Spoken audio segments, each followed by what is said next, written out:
बे समाव आङो रायजो राजाफोरखौ गिबियावनो खुलुमबाय।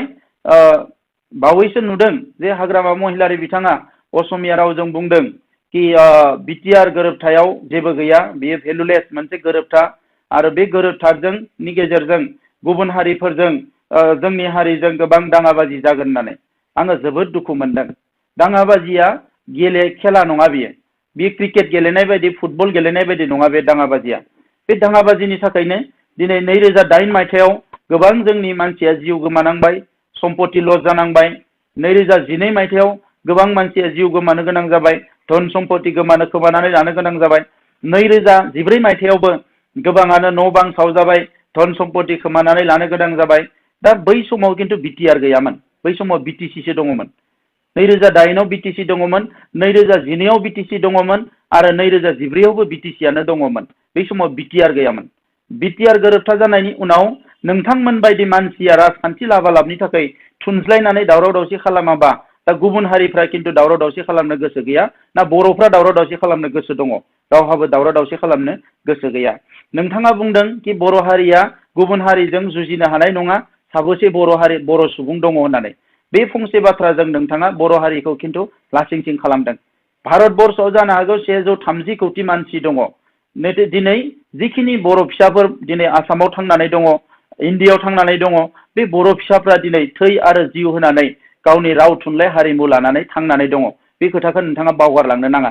दिनै राजखान्थि गोहोनि थाखाय जानला मानला खोथाफोरखौ बुंनानै हारिखौ नोंथाङा हारिनि जि गोहोखौ मालायनि सिगाङाव जेरैबायदि लोरबां खालामना देखायनो नागिरदों मालायनि भट लानो थाखाय, बेयो जोबोद दुखुनांथाव जादों। बर' हारिया बिखिनि गोहोआ दङ।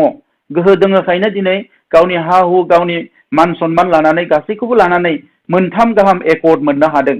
आरो बै एकर्ड मोननो हानायाव जायफ्रा थैलांबाय बिथांखौ नोंथाङा बेबायदि बुंनानै इनसाल्ट खालामनो नाङा। जायफ्रा जोहोलावफ्रा दिनैबो हारिनि थाखाय नांनानै जेल जानानै दङ बिथांमोनखौ इनसाल्ट खालामनो नाङा। जायफ्रा दिनै हारिनि थाखाय नांनानै बावैसो न'आव फैनो हादों बिथांमोनखौ इनसाल्ट खालामनो नाङा। आरो लाख लाख बर' आइ आफा रायजो राजाफोर जायफोरनिखि हारिनि खोथा बुंबानो गोसोआ दुंलुब जायो, जायखिजाया गावनि जानाय लोंनाय गासैखौबो नेवसिनानै हारिनि थाखाय साननो हमो, बे सुबुंफोरखौ नोंथाङा लोरबां खालामनो नाङा। दिनै राजखान्थिनि थाखाय गोबां खोथाफोरखौ नोंथांमोना उल्थां फाल्थां बुंनायाव हारिया गोबां खहा जादों। राजखान्थिखौ खालाम, राजखान्थिखौ गोबां हारि माहारियानो खालामदों, गोबां सुबुङानो खालामदों। नाथाय राजखान्थिनि थाखाय एसेबां गोग्लैसोनांगौ एबा एसेबां सिङाव थांनानै खोथा बुंनांगौ बेबायदि आङो गोनांथि दङ होननानै आं सानाखै। नोंथाङा आंखौ टारगेट खालामदों, आंहा बेयाव बुंनांगौ गैया। आंखौ नोंथाङा टारगेट खालाम। माने दिनै आंबो राजखान्थियाव फैनाया नोंथांनि थाखायनो फैनो गोनां जादों। थांनाय 17 बोसोराव नोंथाङा जुदि हारि जौगानायनि खामानि मावोमोनबा, जोंनि सोलोंथाइ जेंनाखौ फोजोबोमोनबा, स्कुल कलेजफोरखौ जुदि प्रभिन्सियेलाइज खालामोमोनब्ला, जोंनि लामा सामाफोरखौ मोजां खालामोमोनब्ला, दै खुरखानायफोरखौ थिग खालामोमोनब्ला, बर' लाइमोनफोरखौ साख्रि बाख्रि होनो हानायनि एबा गुबुन खामानि मावनानै जानो हानायनि राहा लामाखौ खालामनो हानायमोनब्ला, बोसोरफ्रामबो 100-200 डाक्टार इन्जिनियार जानो हानाय परिबेसखौ जुदि नोंथाङा लाबोनो हानायमोनब्ला, समाजखौ जौ जुवानिफ्राय गोजानाव लाबोनानै मोनसे गोग्गो समाज दानायनि जुदि थासारि नोंथाङा खालामनो हानायमोनब्ला, जिखिनिया गेलेमु बिथिङाव दावगाबोदों बिथांमोनखौ अनसुंथाइ होनानै इन्टारनेसनेल लेभेलाव गेलेनानै आरोबाव जौगालांनायनि बेबस्थाफोरखौ नोंथाङा खालामनायमोनब्ला आंहा राजनितियाव फैनांगौनि जेबो गैयामोन। दिनै जोंनि बर' माहारिनि गोबां जेंनाफ्रानो जेंना हिसाबैनो जानानै थाबाय, नाथाय नोंथांमोना राजखान्थियावनो बेस्थ' थाबाय। बावैसो नुदों चन्दन ब्रह्म बिथांनि मोखांखौ नुयोबा, बिथांनि बिगुरखौ नुयोबा बिराद मोनसे भद्र, साननो हनो गोरों, मोजां सुबुं बायदि नुयो।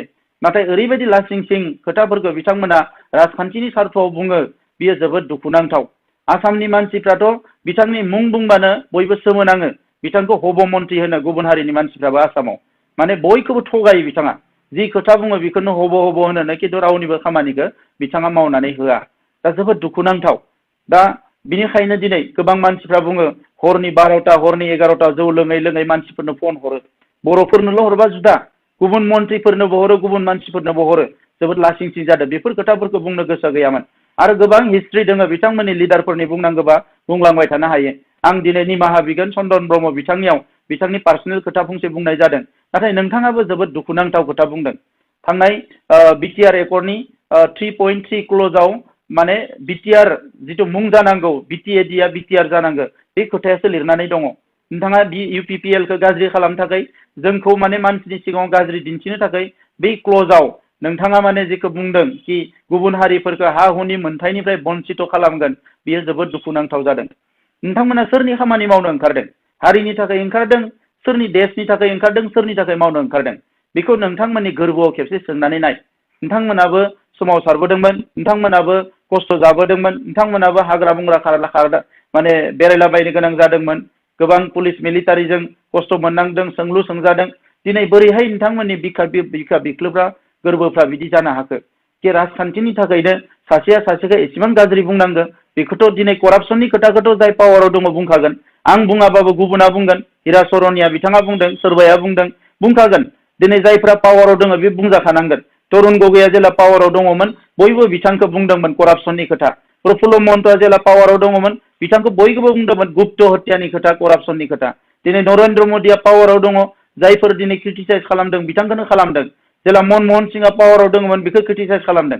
नोंथांमोना जुदि क्रिटिसाइजफोरखौ जुदि टलारेट खालामनो हायाबा राजखान्थि खालामनायनि नोंथांमोना जग्य नङा होननानै आं सानगोन। नाथाय दिनै एसेबां मोनसे मोजां एकर्ड जादों, बे एकर्डखौ इमप्लिमेन्ट खालामनो थाखाय भारतनि हम मिनिस्ट्रिया बेसेबांबा माने पजिटिभलि खामानि मावगासिनो दङ। आसामनि हम मिनिस्ट्रिया बिराद पजिटिभलि खामानि मावगासिनो दङ। नाथाय WPT मिनिस्ट्रिया बे एकर्डखौ इमप्लिमेन्ट खालामनो थाखाय 1%बो गोसो गैया। आरो WPT मिनिस्टारा सोर? चन्दन ब्रह्म। दा नंखायनो मानगोनां चन्दन ब्रह्म, नोंथाङा जुदि आंखौ जोबोद गाज्रि मोनोबा आंखौ लिंहर, आं नोंथांनि खाथियाव थांगोन। नोंथाङा आंखौ जोयो, सोबायो, जि खालामो आं खालामनो थाखाय रेडि। नाथाय बेसेबांबा मानसि थैनानै दिनै मोनसे एकर्ड मोननो हादों जे जों NDPनि सेंग्राफ्रा न'आव फैनो हानाय जाबाय, केसआ लासैनो उइथड्र जासिगोन, रिहेबिलिटेसननि थाखा फैसाफोरखौ थाबैनो मोनसिगोन। आं बावैसो हम सेक्रेटारिजों रायज्लायनानै फैदों आरो NDPनि जिखिनि जोहोलावफोर थाखा फैसाफोरखौ थाबैनो मोनसिगोन। केस उइथड्र जायोबा बयबो लासै लासैनो न'आव फैनो मोनसिगोन। आरो बेनि अनगायैबो स्कुल कलेज इउनिभारसिटिनि जेंनाफ्रा जोबसिगोन। जोंहा बर' हारिया गेरेमसा हारि जानो थाखाय हायार इडुकेसनाव दिनै गोबां सोलोंथाइ लानो हानाय जासिगोन। फसंथानफ्रा गायसनोबा डाइरेक्ट फान्डिंनि गेजेरजों रांखान्थिया थोंजोङै भारत सरकारनिफ्राय फैयोब्ला अब्ला जोंहा जौगानाया थाबैनो जासिगोन। बेबायदि मोनसे गोबां सुबिदाखौ लानानै बे एकर्डखौ खालामनाय जादों। आरो बे एकर्डखौ नोंथाङा जेरैबायदि सोंखारिदों बे आंखौल' टारगेट खालामना बुंनाय जायाखै, हाजार हाजार सुबुंखौ टारगेट खालामनानै बुंनाय जादों। बर' माहारिनि हारिनि थाखाय बावसोमग्रा सुबुंफोरखौ टारगेट खालामनानै बुंनाय जादों। दा नंखायनो डिबेट खालामनोबा आंबो डिबेट खालामनो हायो, खोथा बुंनांगौबा आंबो गोबां खोथा बुंनो हानो। नोंथांमोननि हर साननि गोबां बाथ्राफोरखौ बुंग्रा जोंनोबो मानसि थायो। नाथाय दिनै राजखान्थिनि मुङाव जेरैबायदि उल्थां फाल्थां खोथाफोरखौ बुंदों बेजों रावहाबो लाब जानाय नङा। दा नंखायनो मानगोनां रायजोफोर, दिनै प्रमद बर' होननाय मानसिया नोंथांमोना गोबाव बोसोर नुबोबाय जे आङो दुलाराय बर' फरायसा आफादनि फरायसा दङमोन आरो बै समावबो सासे आफादगिरि हिसाबै खामानि मावबोदों। गुबुन गुबुन बिबानाव आङो खामानि मावबोदों। बै समावबो बिथांमोना आंनि सायाव गोबां अजद दैखांदों, गोबां क्रिटिसाइज खालामदों। नाथाय आङो गासैखौबो सहायनानै हारिनि थाखाय खामानि मावबोदों। आरो सम जेब्लायसिम आंनि बैसो थायो, सम थायो, जिखिनि हायो आंनि गुसेब मेलेमजों जिखिनि सानना मोनो हारिनि थाखाय खामानि मावगोन। जेबो खहा खामानि मावा, बेखौ आं नोंथांमोननि सिगाङाव समायखिरा लायो। जि मावगोन हारिनि लाबनि थाखाय मावगोन, जि मावगोन जोंनि माहारिनि जौगानायनि थाखाय मावगोन, जि खामानि मावगोन जोंनि लाइमोनफोर, जोंनि फरायसाफोर, फंबाय बिनानावफोर बिथांमोननि थाखाय खामानि मावगोन। आरो जों सानदों UPPLनि गभर्नमेन्ट फैयोब्ला बोसोरसेयाव खमसे खम 100 डाक्टार इन्जिनियार जानो हानाय, 100 APS UPS होनो हानाय आरो गोबां माने इमप्लयमेन्ट मोननो हानाय बे खामानिफोरखौ जोङो जोबोद स्पिडआव मावगोन। दिनै गोबां MA BA पास फरायसाफोर दङ। दुलाराय बर' फरायसा आफादखौ रायज्लायनाय नुयोबा बिथांमोनाबो स्टुडेन्ट मिटिं लिङो। दुलाराय बर' फरायसा आफादखौ कचिं खालामनाय नुयोबा बिथांमोनाबो कचिं खालामनो गोरों जायो। नाथाय गासै राजखान्थि गोजा। बियो नोंथांनि बिबान। बियो दिनै बर' हारिनि लेखा गोरों बेसेबांबा गोरिब गुन्द्रा फरायसाफोर दङ, बिसोरखौ नायनांगौआ बे नोंथांमोननि बिबान। दा बेखौ नोंथांमोना मावनो हायाखिसै। दा नंखायनो दिनै UPPLआ बेयाव राजखान्थि हान्जा हिसाबै फैबाय आरो जोबोद गोख्रोङै रायजो राजाया बाहागो लादों, खामानि मावगोन। नोंथांमोना जेसेबां फैसा रां, जेसेबां सिगि सथ' खालाम, बेखौ दिनै रायजो राजाफ्रा गिला। बर' रायजो राजाफ्रा समायखिरा लादों, बर' रायजो राजाफ्रा गोसोआव बेखौ फोथायनाय लादों एबार सरकार सोलायगोन आरो फैगौ 5 बोसोराव UPPLनि गेजेरजोंनो बर' हारिखौ मोनसे गेरेमसा हारि दानायनि थाखाय गोब्राब खामानि मावनानै जोंनि हारिनि फारफ्रोमबो बिथिंखौ गोख्रोङै जौगानायनि थाखाय जों खामानि मावनो होननानै समायखिरा लादों। आरो नोंथांमोननि बायदियै जोङो मोनसे खामानि मावोब्ला माने 10 दिन जिरायनानै थानाय, फरेनाव बेरायहैनाय, जाला लोंला खालामनाय बेबायदि कालसार लाबोनो थाखाय जों राजखान्थियाव फैयाखै।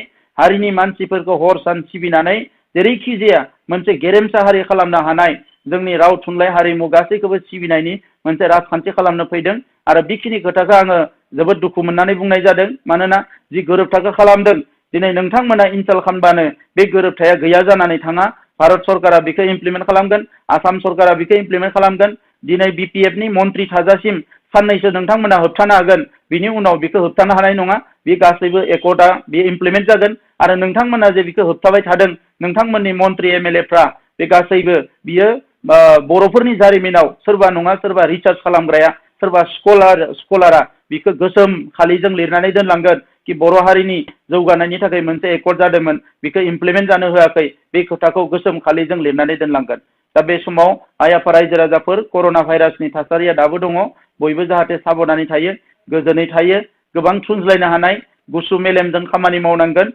जोङो हिंसाखौ लुबैया बर' हारिया दिनै बायदिसिना खामानिनि गेजेरजों गाज्रि गाज्रि मुं मोनबाय थांनाय समाव दिनै जोङो मोनसे मोजां मुं मोनजानो लुबैयो जोङो मोनसे बुहुमाव गावखौनो सोद्रोम हारि जौगासार हारि मोजां हारि होननानै गायसननो लुबैयो बेवहाय नोंथांमोना बयबो मदद होगोन ओंखारबोगोन होननानै आङो साननानै आंनि बुंनायखौ बेवहायनो फोजोबबाय गोजोन्थों खुलुमबाय